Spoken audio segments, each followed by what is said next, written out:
Buenos días, mi nombre es Lucero Villamizar, soy de la Universidad de Pamplona, de sede del Villar Rosario, de segundo semestre de Derecho, de la Facultad de Artes y Humanidades. Hoy les vengo a hablar sobre la materia de Derecho Romano y sobre qué es Derecho Romano, su importancia, sobre cómo empezó Roma, sobre sus diferentes etapas, sus fuentes que se fueron construyendo poco a poco y sobre algunas definiciones que salgan por ahí. Bueno, empecemos. ¿Qué es el derecho romano? El derecho romano se puede decir que es un conjunto de normas o etapas que fueron transcurriendo en el pueblo romano.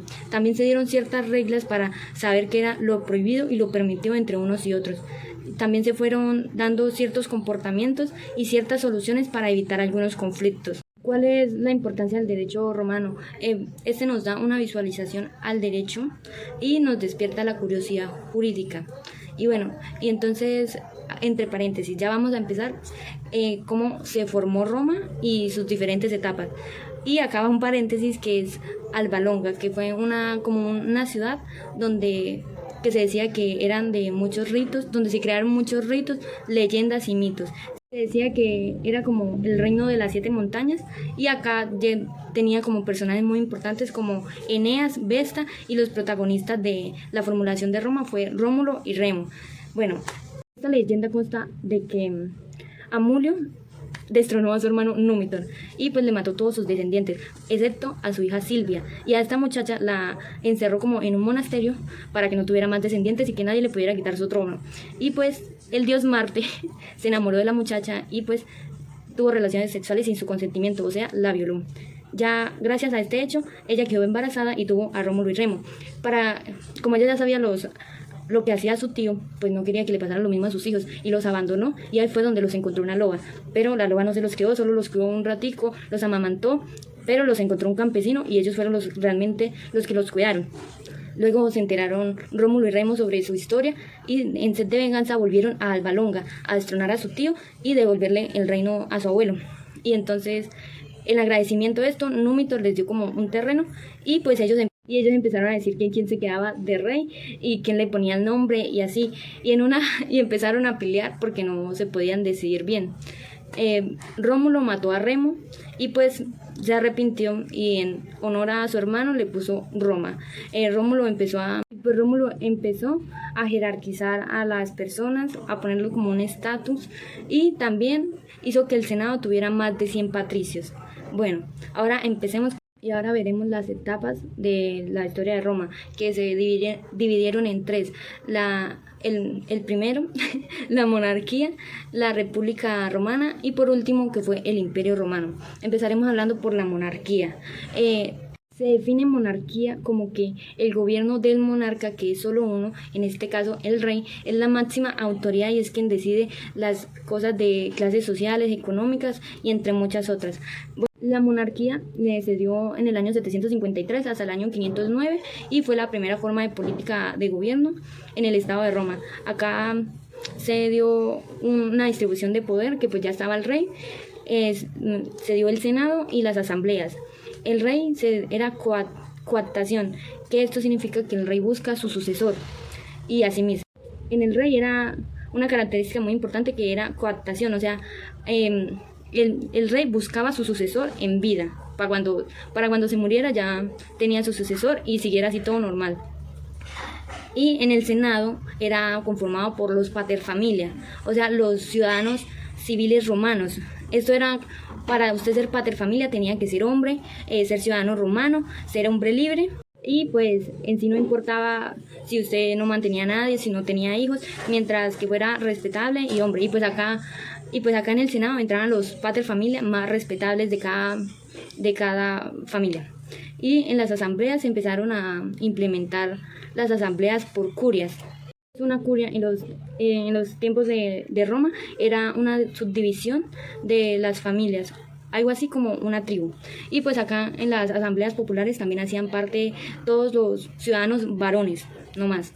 Y también pues aquí hace como un enfoque muy importante pues en cómo se empezó a llamar poco a poco las curias o las tribus, porque antes se podían decir tribus, luego empezaron a llamarse jurias y por último se empezaron a llamar gens, que pues significa lo mismo, que es como la familia.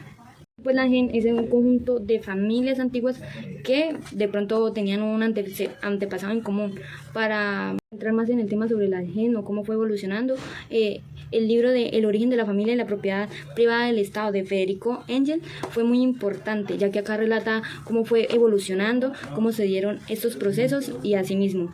Pero no nos metamos a otros ámbitos, sigamos. Se hizo más relevancia en este video sobre la monarquía porque fue lo que se vio más en las clases del derecho romano hasta ahorita. Ahorita voy a dar unas definiciones sobre qué es alieni iuri, qué es sui iuri, qué es ius, y sobre los pater familia, sobre qué contraían, o sea, qué poderes tenía un pater familia, que era el ius.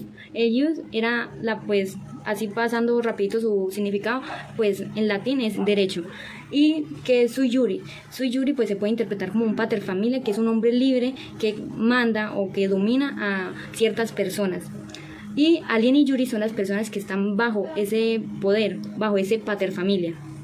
Bueno, para enfocarnos un poquito más sobre cómo vivían o cómo se establecían ahí los regímenes de las familias, entre las familias, la patria potestad pues es en sí el poder que tienen los padres sobre sus hijos, y pues acá se daba como más en los hombres, el hombre era el que tenía el máximo poder y así, y pues esto generaba como unas cosas en la patria potestad, que era el matrimonio, la adopción y la legitimación. También los causales, o sea, de cómo se extinguía la patria potestad, pues era de que se tuviera una emancipación o que el pater familia pues estuviera fallecido, ya fuera un causante.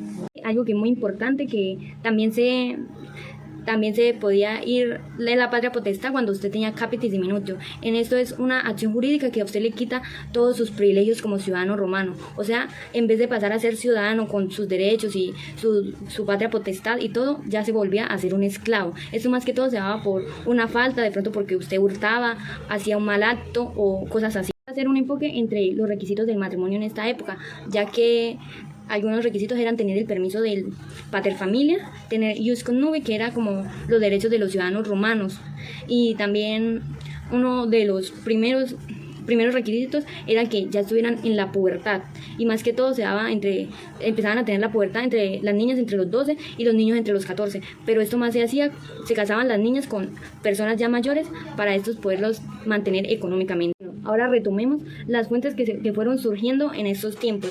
Aquí fueron surgiendo dos tipos, las no escritas y las escritas. Las no escritas pues eran más que todo pues se basaban en la costumbre, que la costumbre es como acciones que se fueron repitiendo y que poco a poco se quedaron como leyes, o pues fueron tan repetitivas que se quedaron así para toda la vida.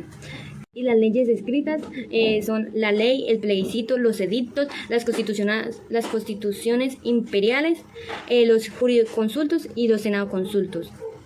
Pues quiero hacer como más énfasis en la ley porque acá se empezó a implementarlo unas 12 tablas que hizo Justiniano con más magistrados, y en estas tablas lo que se quería revelar o lo que se quería implementar era que fueran todos iguales y que se hiciera la justicia, que todos tuvieran los mismos derechos.